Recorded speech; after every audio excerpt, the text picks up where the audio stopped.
Siamo molto grati dell'interesse che ha suscitato l'appello di Ora Toscana sul Forum 2043 sulla dignità e i poteri dei consiglieri comunali. Noi crediamo che autonomia e ambiente sia una speranza per tutti i leader locali della nostra Repubblica.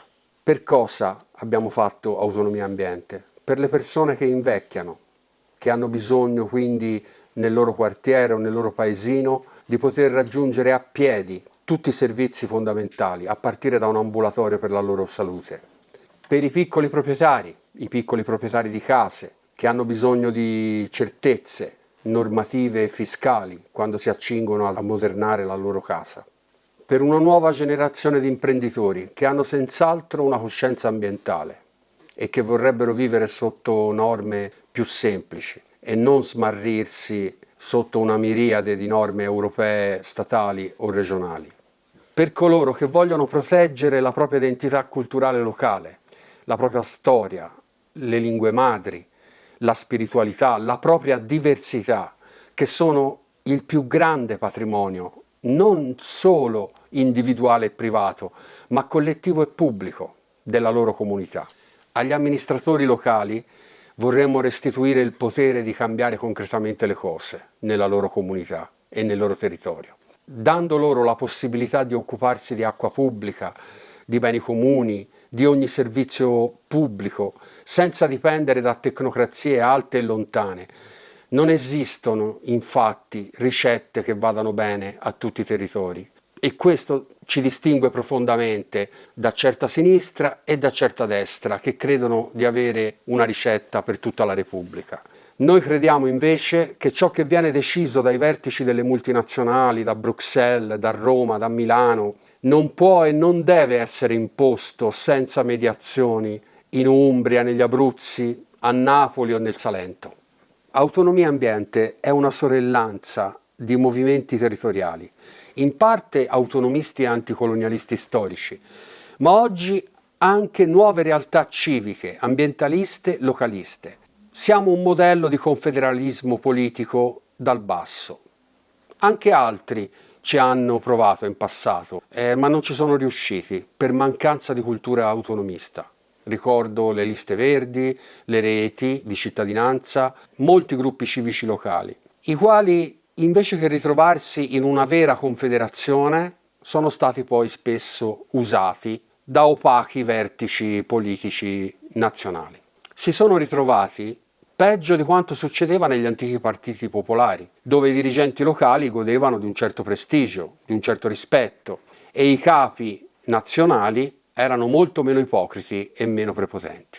Noi non siamo dei riportati dalla piena della protesta, né parolai antisistema, e siamo estranei a quel grande imbroglio che sono state le campagne della sedicente antipolitica. Esistiamo da prima della Repubblica. Siamo nati 80 anni fa, sulle montagne, dove i nostri padri scrissero la Carta di Chivasso nel 1943, mentre ancora si resisteva all'oppressione nazifascista. Anzi, siamo addirittura più antichi, perché siamo fra gli eredi diretti dei socialisti autonomisti e libertari, dei popolari localisti, dei liberali antinazionalisti, dei pochi, insomma, che si opposero alla inutile strage, all'orrore della Grande Guerra.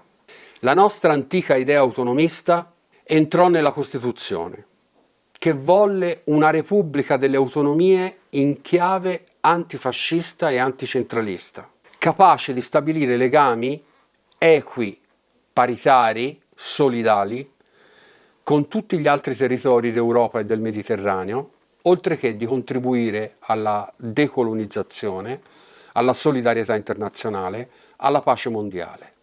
E da lì si deve ripartire per costruire un'Europa diversa. In questo momento in Autonomia e Ambiente ci sono 11 forze territoriali organizzate e poi abbiamo gruppi di amici e sostenitori in ogni regione della Repubblica.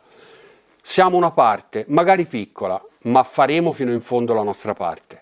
Siamo schiacciati da molte emergenze ambientali, economiche, politiche, militari e in più siamo in piena emergenza democratica, perché le leggi elettorali non sono mai state così ingiuste I cittadini praticamente non possono più scegliere i propri rappresentanti, i propri leader locali, e la partecipazione alla vita politica e alle elezioni non è mai stata così bassa.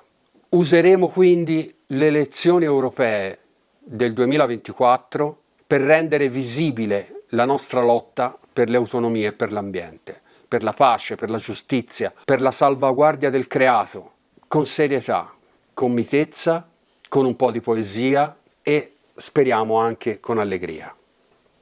Le forze sorelle di Autonomia e Ambiente hanno storie diverse, talora più socialiste, più cristiano-sociali, più liberali, ma siamo tutti ancorati alle migliori tradizioni riformiste, quindi moderati, moderatissimi nelle parole, ma audaci nel voler cambiare le cose.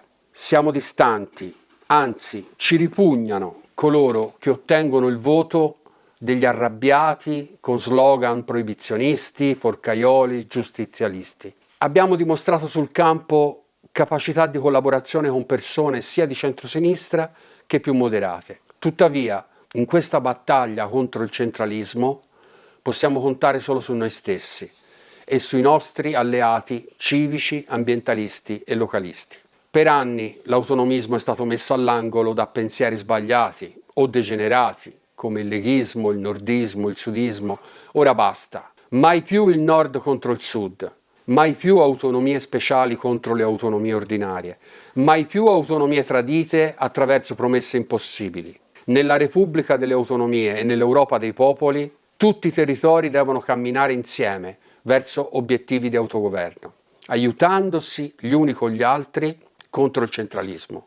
Ora abbiamo un'occasione di riscatto rispetto a tanti leader e leaderini soli al comando che vogliono diventare sindaci d'Italia o che sognano di imporci il presidenzialismo per distruggere definitivamente la Repubblica delle Autonomie. Rispetto a questa situazione politica, noi ci consideriamo un'alternativa meno cinica e più seria.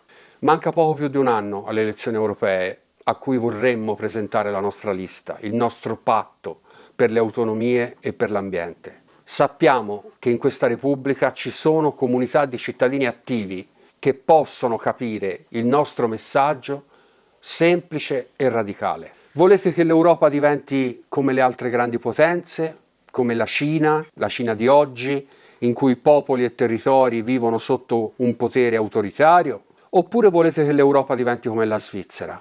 Sono due direzioni molto diverse. Centralismo o decentralismo? Pensiero unico o pluralismo? Autoritarismo o autonomie personali, sociali e territoriali?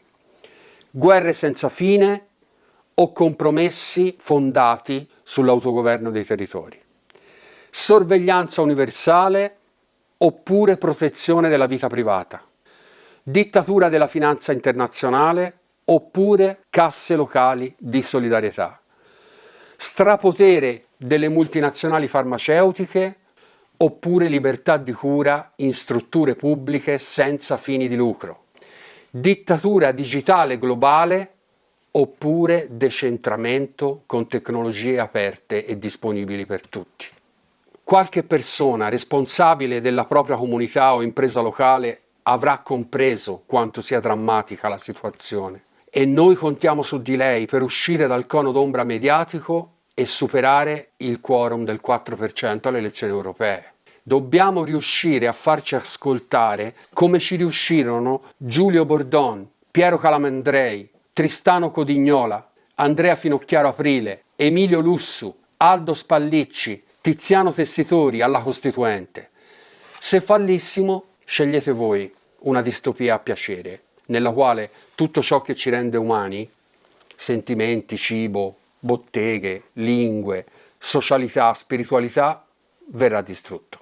Non credeteci deboli, forse non abbiamo molti mezzi, non abbiamo molte risorse, ma siamo persone competenti e serie, abbiamo conservato integrità e coerenza, abbiamo tenuto a distanza tanti imbroglioni e ciarlatani che inquinano i pozzi della politica. Per stabilire serie relazioni di fiducia a distanza fra persone di territori e culture diverse, contiamo sulla forza della parola scritta, dei documenti che troverete sul nostro sito web autonomieeambiente.eu, oltre che sulla stretta di mano che sancisce la concordia tra galantuomini.